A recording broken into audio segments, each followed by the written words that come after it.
What's good, YouTube? Nice to see y'all again. Dirty 30 coming back at you today with a quick install. Everybody's raving about these custom dynamic turn signals. I just have the stock turn signals on my bike. I didn't know any better. I don't know what's up. I just figured they're lights. They work when you need them to work, and they're all for running daylights when you don't need them or whatever.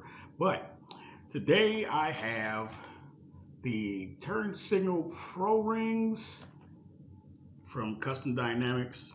I was told that these things light up like the sun, especially at night, and they help illuminate when you're not using the turn signals at night. So it's better than just having the orange or the amber glow in the front of your bike. We'll find out.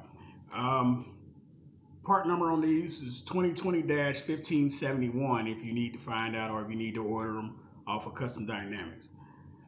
They're pretty pricey for two turn signals, but sorry I spit in the camera, but for two turn signals, but I want to see what all the rave is about.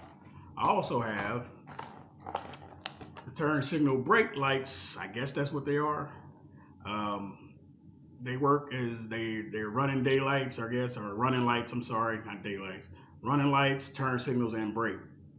So we're gonna go ahead and hook these up. This part number is 2020-1674.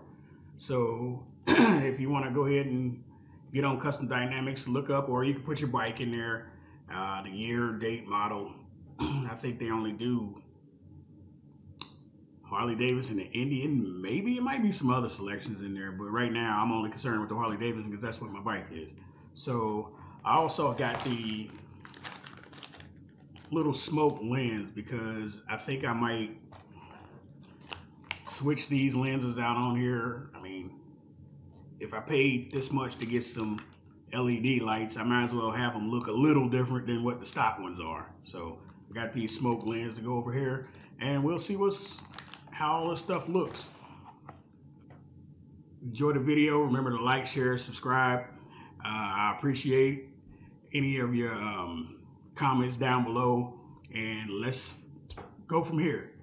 Aight then, peace.